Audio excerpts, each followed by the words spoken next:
What's good, YouTube? It's Nas, and we back with another video.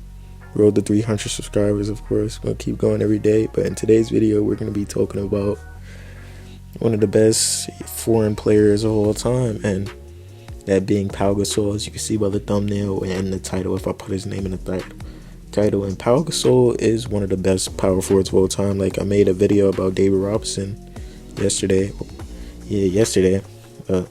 I don't see Pau Gasol or Pau being talked about enough from NBA fans or the casual NBA fans. So we're going to get into his career and just see how he did. In his rookie season, the 2001-2002 season, Pau Gasol averaged 17.5 points per game, 9 rebounds, 2.5 assists on the Memphis Grizzlies. And his early Memphis days were tough. They were special because obviously he was the first foreign player to ever win Rookie of the Year when I looked it up, which is crazy.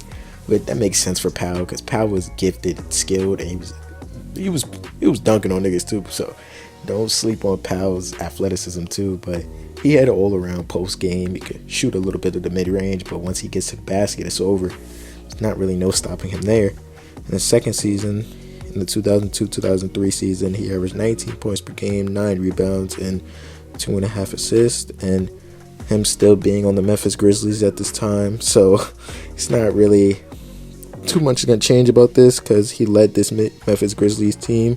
He was the leader of this team. He was the best player on this team until he eventually got traded to play with Kobe, and he eventually helped him out. But Pau Gasol was influential to that Vancouver Grizzlies, whatever you want to call them, Memphis Grizzlies, whatever you want to call them. But in these 2 seasons, I forgot to include his blocks. In the 2001-2002 season, he averaged 2 blocks. In 2002-2003 season, he averaged basically 2 blocks again, and his defense was great. He was obviously 7 foot. Him and his brother were both great defenders. You could pick whoever you want, or not whoever you want. You could pick whoever you want on the defensive end. Yes, I messed up my words, but you know what I mean. But in the 2003-2004 season, Pau averaged 17.5 points per game, 7 rebounds, and 2.5 assists, and 1.5 blocks per game. The numbers are going to stay the same, like I said, until he eventually reached his peak.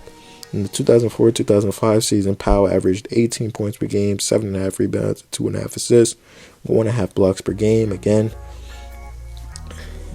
yeah, he bumped his numbers up to 20, so I guess that's where he made his jump his 5th season, which every superstar makes their jump, and Pau was a superstar at this team. He was a superstar at this time. Like, we're not going to act like Pau wasn't a superstar. You're not going to call him a star, what he was doing on the Grizzlies. I'm pretty sure I'm going to have his Grizzlies highlights up if they got a YouTube video on that, because when I watched his Grizzly highlights like last year, I was surprised because I didn't know Pau was like that. But in the 2006-2007 season, Pau averaged 21 points per game, 10 rebounds, and 3.5 assists. With 2 blocks per game, he was finally reaching his peak. In his last season in Memphis, he averaged 19 points per game, 9 rebounds, and 3 assists. He was traded in the trade deadline, I guess, for his brother, which is crazy, and Kwame Brown. And then him getting traded for his brother is crazy. I'm not going to lie. Like, imagine getting traded to your brother. You could just keep the same house. Just tell Mark to take over the lease. And we obviously know what Marc Gasol would end up doing for the Grizzlies, so it was a great trade for both sides. And in the 2007-2008 season, it gave Kobe his second option that he really needed. And Pau averaged 19 points, and that's 19 points, 9 rebounds, and 3 assists. 3.5 assists that season with 1.5 blocks per game. He was still in his peak. He'd be in that second option that Kobe Bryant needed. But they obviously didn't get it done this season. They lost to the Boston Celtics in 7 games. They got the anything is possible from Kevin Garnett. They got Paul Pierce holding the trophy. I made a video about Paul Pierce. Go check that out. But they came back the very next season, and Pau's first full year with the Lakers in the 2008-2009 season. Yes, sorry. He averaged 19 points per game, 9.5 rebounds, and 3.5 assists with 1.5 blocks per game. They got that off season.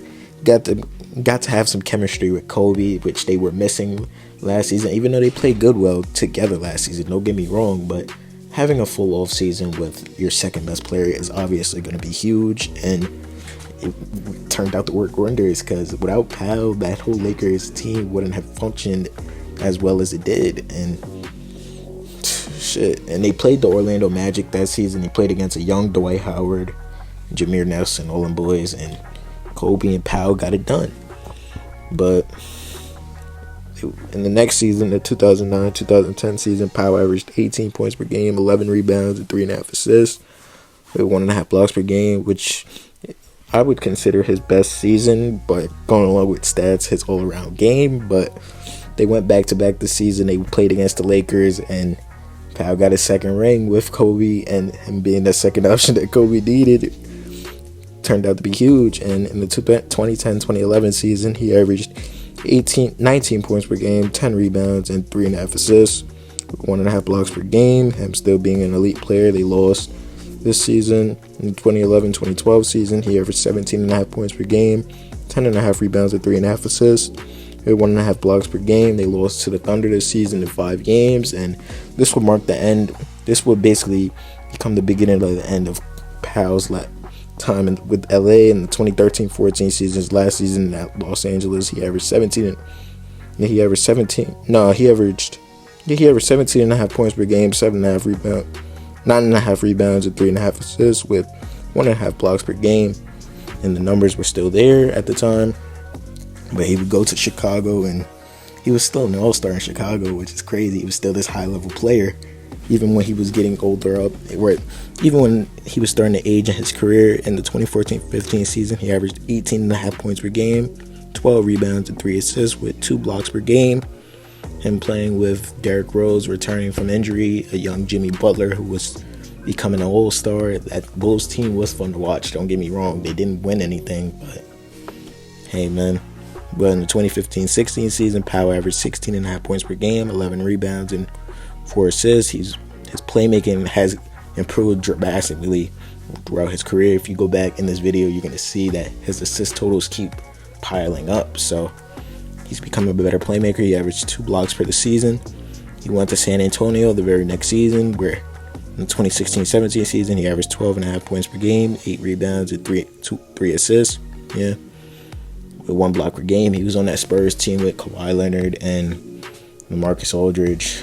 And yeah, they didn't win anything because Zaza did a dirty play on Kawhi, and that was the end of that. In the 2017-18 season, Powell averaged 10 points, 8 rebounds, and 3 assists, with 1 block per game. This last time averaging above 10 points. In the 2018-19 season, he averaged 4 points, 4.5 rebounds, and 2 assists. And his last season in the NBA, in the 2018-19 season with the Milwaukee, he averaged 1 point, 4 rebounds, and that's really it. But Powell is an all-time great. Don't get me wrong. Don't let these stats at the end fool you, because we all know what I was saying in the beginning. But Powell, like I said in the beginning of the video, he was the 2002 Rookie of the Year, first foreigner to ever win it. He was a 6-time All-Star in 2006, 2009 through 2011, 2015, and 2016. I'm surprised he didn't make more than 6 appearances. That was crazy. 2-time champion in 2009, 2010, All-NBA in 2011, and All-NBA second team in 2011, All-NBA third team in 2009 and 2010. And that's really it. And he's an Olympic great. So whatever you want to tally on to his list of accolades, go look at his Olympic status too. But how y'all feel about Powell down below? Let me know down below. Subscribe. I hope you enjoyed.